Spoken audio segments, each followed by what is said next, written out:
ఇప్పుడు నిజంగా ఈ మధ్య కాలంలో కవితని సస్పెండ్ చేసే అంత తప్పు పని ఏమైనా చేసిందని మీరు అనుకుంటున్నారా?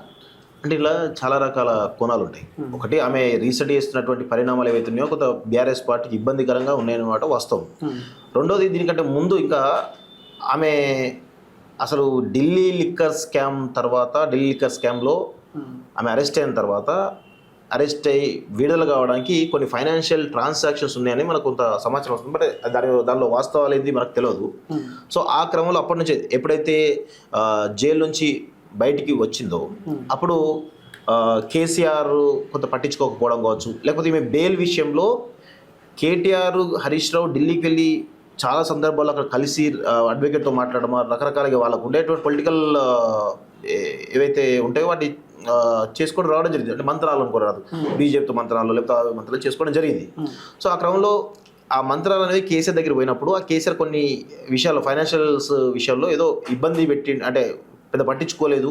సో అది కవిత మీదనే పడ్డది ఆ భారం అంతా. సో ఆ క్రమంలోనే కవిత కొంచెం నొచ్చుకున్నది.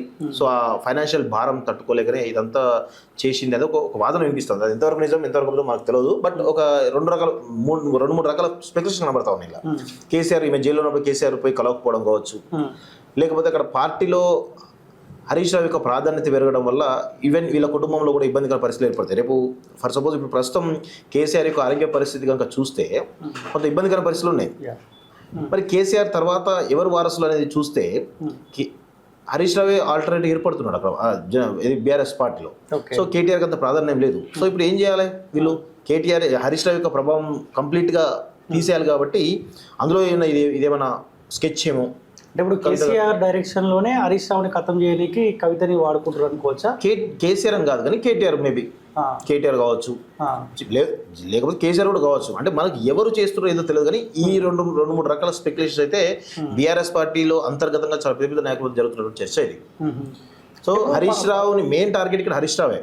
హరీష్ రావు టార్గెట్ గానీ ఇదంతా జరుగుతుందని చాలా స్పష్టంగా అర్థమవుతుంది. కానీ కేసీఆర్ ఈవెన్ సస్పెండ్ చేసిండు, హరీష్ రావుకి పరాజాలు ఇస్తున్నాడు అని అంటున్నప్పటికీ కూడా అసలు ప్రాబ్లం అంతా హరీష్ రావు తోటే, కేసీఆర్ ఫ్యామిలీకి.